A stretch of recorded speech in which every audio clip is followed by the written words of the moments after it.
오늘도 이 새벽에 나오신 모든 성도님들을 주님의 이름으로 환영합니다. 찬송가 350장 우리들이 싸울 것은 함께 찬양하시겠습니다.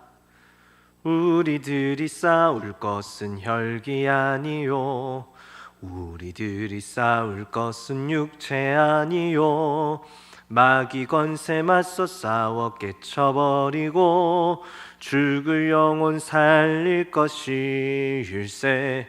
한 마음으로 힘써 나가세, 한 마음으로 힘써 싸우세.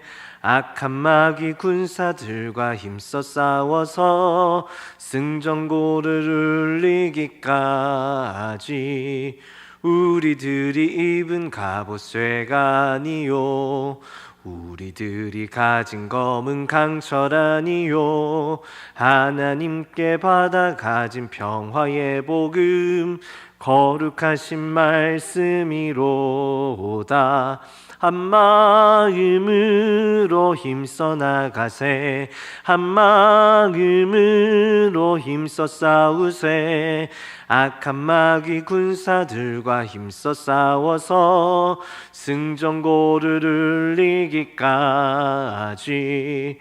악한 마귀 죄 아무리 강할지라도 우리들의 대장 예수 앞서 가시니 주저 말고 용감하게 힘써 싸우세. 최후 승리 얻을 때까지 한 마음으로 힘써 나가세, 한 마음으로 힘써 싸우세. 악한 마귀 군사들과 힘써 싸워서 승전고를 울리기까지.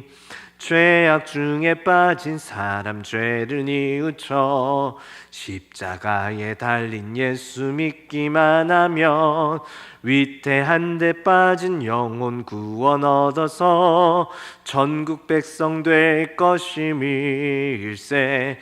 한 마음으로 힘써 나가세, 한 마음으로 힘써 싸우세. 악한 마귀 군사들과 힘써 싸워서 승전고를 울리기까지. 사도신경으로 우리의 신앙을 고백합니다. 나는 전능하신 아버지 하나님 천지의 창조주를 믿습니다. 나는 그의 유일하신 아들 우리 주 예수 그리스도를 믿습니다.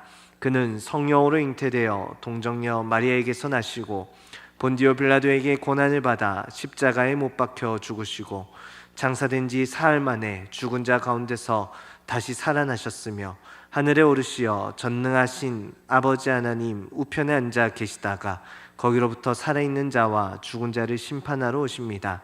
나는 성령을 믿으며 거룩한 공교회와 성도의 교제와 죄를 용서받는 것과 몸의 부활과 영생을 믿습니다. 아멘. 창조의 주 하나님, 구원하신 은혜에 감사합니다. 하나님, 오늘도 이 새벽에 주님의 말씀 앞으로 나아가도록 우리의 몸을 깨우시고 우리에게 새 생명 주시고 새로운 하루 허락하심에 감사드립니다. 하나님, 한가위 이 명절에 우리가 영적으로 나태해지지 않고 이 새벽을 깨워 주님 앞에 나아갈 때 하나님, 우리 모든 성도님들에게 갑절의 은혜를 더하여 주시고 하나님과의 만남 속에서 하루 동안 또 주의 나라를 확장해 나아가는 귀한 사역에 동참할 수 있도록 인도하여 주시옵소서. 살아계신 우리 주 예수 그리스도의 이름으로 감사하며 기도드립니다. 아멘. 오늘 우리에게 주시는 하나님의 말씀은 에베소서 5장 1절에서부터 5절까지의 말씀입니다. 제가 봉독합니다. 그러므로 사랑을 받는 자녀같이 너희는 하나님을 본받는 자가 되고 그리스도께서 너희를 사랑하신 것 같이 너희도 사랑 가운데서 행하라.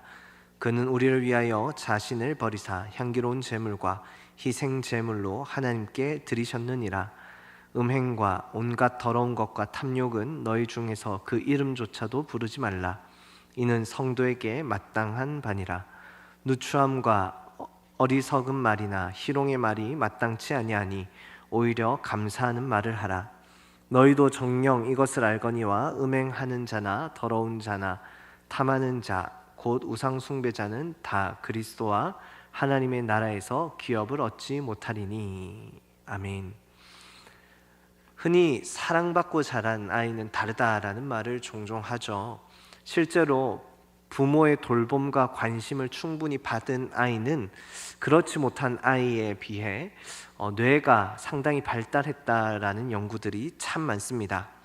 부모의 돌봄과 관심을 충분히 받은 어린아이는 대부분의 감각을 담당하는 전두엽과 또 기억에 관한 역할을 담당하는 해마가 월등히 컸다라는 연구 결과가 있어요. 또 당연히 대인관계 능력과 학습 능력에도 탁월하게 우수한 모습들을 보여주었죠. 반면 충분한 돌봄과 또 케어를 받지 못하고 되려 학대를 받은 아이의 뇌는 전체적으로 뇌의 크기가 현저히 작았고, 특별히 감정 조절을 담당하는 뇌 부분이 일반적으로 평균에 비해 6.5% 정도가 발달이 안 되었다라고 해요. 그리고 긍정적인 감정을 느끼는 부분도 발달이 부족했죠. 즉, 사랑받는 자녀는 사랑하는 자녀로, 사랑받지 못한 자녀는 사랑받지 못하는 사람으로 성장하는 당연하지만 가슴 아픈 대물림을 연구 결과로 확인할 수 있어요. 그럼에도 우리에게 부모로부터 생긴 결핍과 상처를 채워주는 유일한 희망이 있는데요. 바로 예수 그리스도와 그분의 몸된 교회입니다. 오늘 본문 1절에서 사도 바울은 이렇게 말하죠. 그러므로 사랑을 받는 자녀같이 너희는 하나님을 본받는 자가 되고. 성도는 하나님으로부터 사랑을 받는 자녀입니다. 하나님께서 독생자를 아낌없이 내어주시며 우리를 향한 자신의 사랑을 확증하셨죠. 성도는 그 사랑을 깨달은 사람들이죠. 사랑을 깨달았기에 이전에 나를 괴롭히던 결핍과 상처로부터 우리는 모두 다 회복과 치유를 또 자유를 경험합니다. 그런데요, 거기에서만 끝나는 것이 아니라 나를 사랑해 주었던 하나님 아버지의 성품과 모습을 열망하고 닮아가요. 왜냐하면 나에게 보여주었던 그 사랑과 돌봄의 삶이 좋은 삶이라는 사실을 깊이 경험했기 때문이죠. 하나님을 본받고 닮아가는 삶은 그러면 무엇일까요? 2절에 나오는데요, 살펴봅시다. 그리스도께서 너희를 사랑하신 것 같이 너희도 사랑 가운데서 행하라. 그는 우리를 위하여 자신을 버리사 향기로운 제물과 희생 제물로 하나님께 드리셨느니라. 아멘. 그리스도께서 너희를 사랑하신 것 같이 너희도 사랑 가운데서 행하라 라고 말씀하는데요, 하나님을 본받는 것은 결국 예수 그리스도를 닮아 우리에게 있는 사랑으로 서로를 사랑하는 거죠.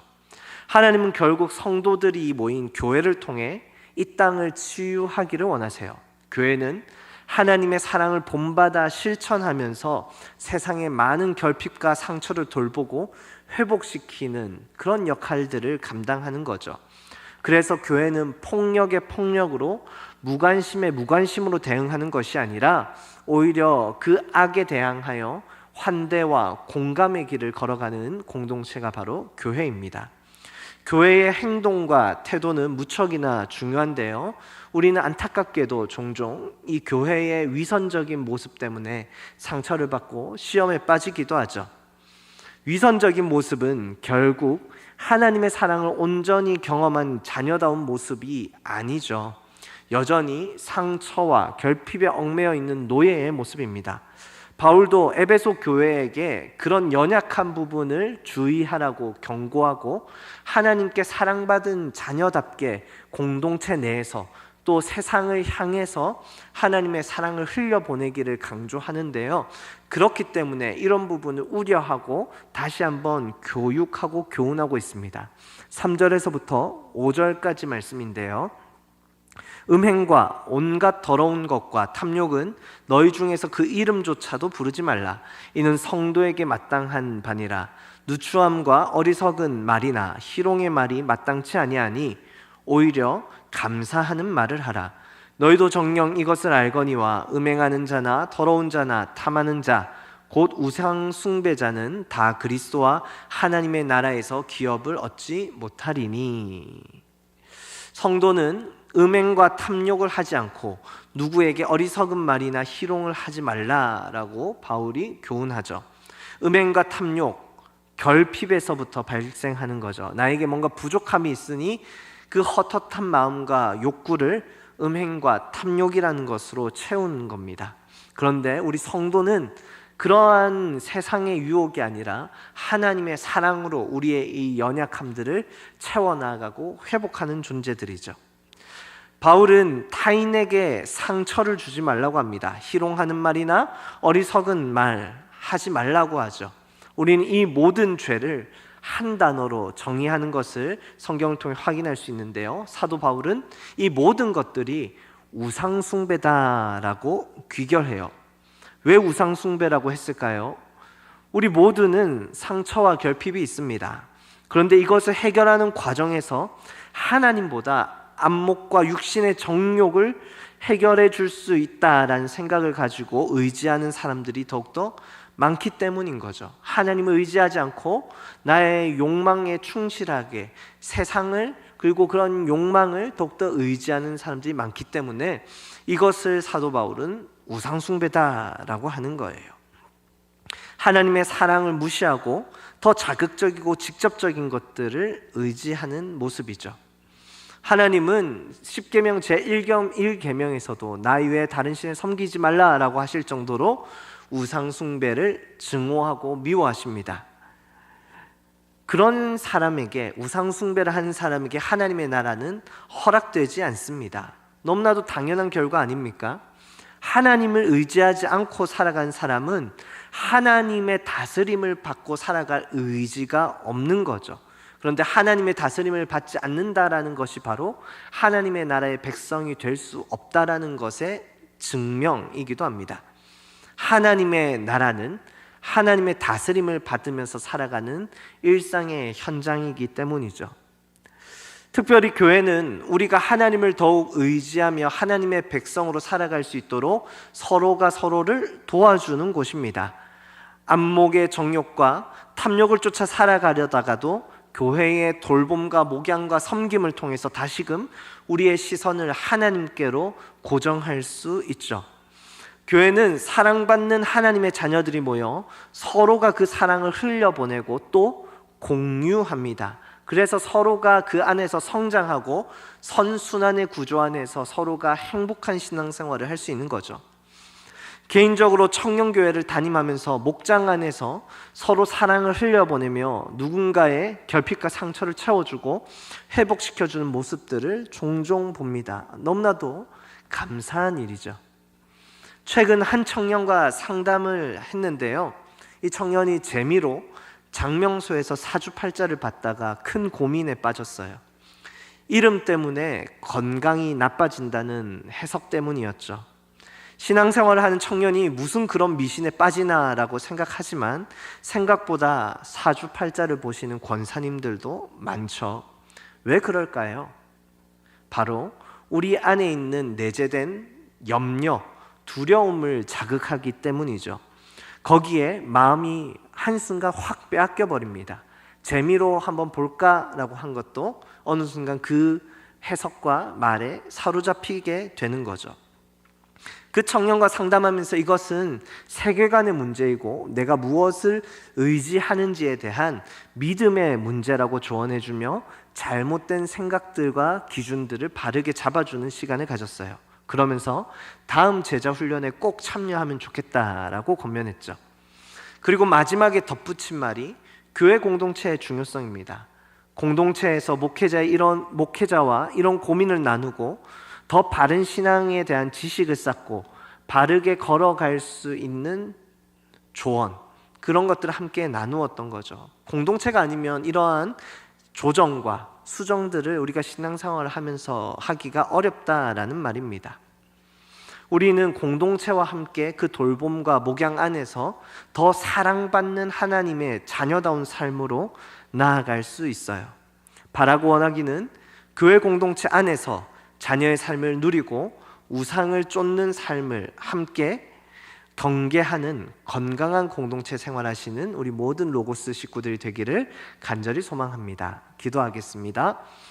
하나님 아버지 감사합니다. 오늘 말씀을 통하여 우리가 사랑받는 자녀처럼 살아가는 것이 얼마나 중요한지 깨닫게 됩니다.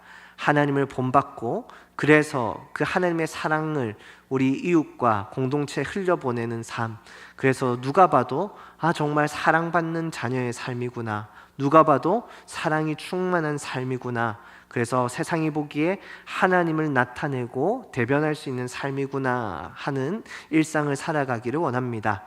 때로는 세상의 많은 육신의 정욕과 탐욕이 우리를 유혹할 때도 있고, 또 우리의 어리석은 말들과 하나님 부족한 말들로 많은 사람들에게 상처 줄 때도 있지만, 하나님, 우리가 이럴 때일수록 다시금 공동체와 함께 하나님의 사랑을 받은 자녀답게 하나님을 본받는 삶을 살아갈 수 있도록 성령님 깨닫게 해 주시옵소서.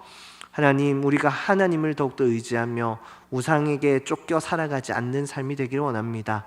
오늘도 깨닫게 하시고 주의 은혜 가운데 거할 수 있도록 인도하여 주시옵소서. 살아계신 예수 그리스도의 이름으로 감사하며 기도드립니다. 아멘. 하늘에 계신 우리 아버지, 아버지의 이름을 거룩하게 하시며 아버지의 나라가 오게 하시며 아버지의 뜻이 하늘에서와 같이 땅에서도 이루어지게 하소서. 오늘 우리에게 일용할 양식을 주시고 우리가 우리에게 잘못한 사람을 용서하여 준 것 같이 우리 죄를 용서하여 주시고 우리를 시험에 빠지지 않게 하시고 악에서 구하소서. 나라와 권능과 영광이 영원히 아버지의 것입니다. 아멘.